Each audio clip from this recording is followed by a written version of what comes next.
중요한 것은 국민의 마음이죠. 어떻게 중요한 것이 일본의 마음입니까? 정치를 하고 대통령실에 계시다는 분이 하실 말씀이 첫 번째 중요한 것이 무엇이 중요한가를 전혀 모르고 있다라는 생각이 하나 들고요. 두 번째는 국가 간의 관계를 개인의 관계, 역사를 개인사로 치환하고 있어요. 이게 무슨 뭐 죄송한 말씀이지만 예전에 저 어렸을 때 봤던 먼 나라 이웃 나라에 보면 전형적으로 어느 나라 국민은 이렇고 어느 나라 국민은 이렇고 이렇게 나오잖아요. 역사와 국가 간의 외교적 관계를 어떻게 개인적 관계, 기시다 총리와 윤석열 대통령은 매우 사이가 좋습니다. 뭐 사이 좋으시겠죠. 폭탄주도 나눠 드셨는데 사이 좋겠죠. 한일 간의 관계가 그렇게 풀립니까? 그래서 이건 굉장히 유치한 접근법이다라는 게 두 번째고요. 세 번째는 피로감 얘기를 했어요. 네. 주어가 없습니다. 누구의 피로감인지를 모르겠어요.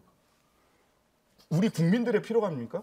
국민들은 필요하지 않습니다. 정확하게 반성한다라는 사죄 받을 때까지 피로감 느끼지 않습니다. 일본의 피로감입니까? 제대로 사죄한 적 없기 때문에 일본이 피로감을 얘기하는 것을 우리가 받아줄 이유가 없어요. 그럼 마지막으로 남은 거는 이런 문제가 발생할 때마다 일본 편을 드는 김태효 실장의 피로감인가? 라는 생각이 들 정도예요. 누구의 피로감입니까? 좀 묻고 싶습니다. 정말. 김태효 실장이 아니고 차장이죠. 차장. 예, 차장입니다. 네, 말 잘못한 건 맞아요.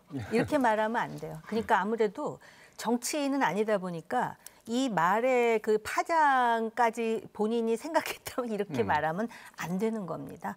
일단 그러다 보니까 아까 신장식 의원 그 말씀하실 때 국민의 마음이다. 한동훈 대표가 똑같은 얘기 하지 않았어요? 그러니까는 중요한 건 일본의 마음이 아니라 국민의 마음이다. 네. 맞습니다. 국민의 마음입니다. 그래서 사실은 지금 여러 가지로 독립기념관장서부터 시작해서 그 이전에 홍범도 장군의 동상 이전을 비롯해서 여러 가지로 그 논쟁 속에 정치 그리고 정책의 논쟁 속에 지금 그 일본 역사가 들어가 있는데 이거는 정무적 판단으로 볼 때도 굉장히 불리한 싸움을 스스로 자초한 측면이 있어요. 그래서 사실은 아마 미래지향적으로 한일 관계를 하고 제가 객관적으로 볼 때 안보를 전공한 사람으로서 일본이 한국과 관련해서 가장 두려워할 시나리오가 뭘까를 생각해 봤거든요. 아마 통일일 거예요. 남북한이 뭉치는 거. 그러면은 그거에 대해서 나름대로 그 안보를 강조하는 정부로서 이러한 그 지금 미래 장기적인 계획이 있습니다를 암시하는 드러내놓고 말은 못하더라도 그렇게 해서 말 한마디가 신뢰를 줘야 되는데 마음이 없는 사람을 다그쳐 억지로 이거는 사실은 우파 지지자들도 이거는 사실은 응원해주기가 쉽지 않은 발언이어서 이런 것들은 이렇게 해서 비판을 받는 발언은 빨리 수습하고 사실은 진정성에 있어서 그게 아니라는 부분을 말해주는 게 맞다라고 생각해요. 당이라도. 네.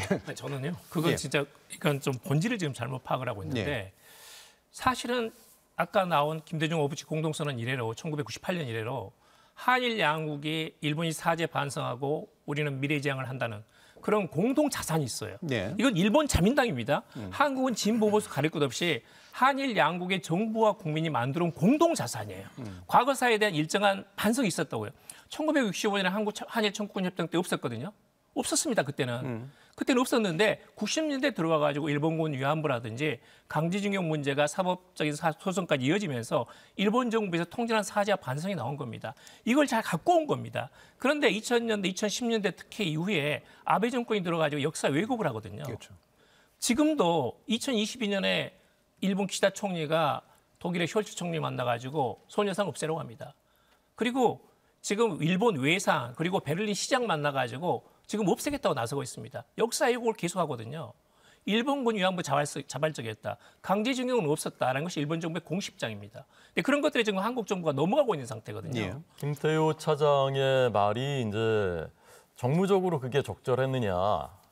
그리고 이제 굳이 그렇게 얘기할 필요가 있었느냐라는 지적은 그 타당한 면이 있다고 생각합니다. 그렇지만 이제 그 말의 진위가 무엇이냐는 우리가 따져봐야 된다고 저는 생각하는데 저도 이제 그 문장 이제 딱 문장 듣고 전체 발언이 뭔가를 이제 봤습니다.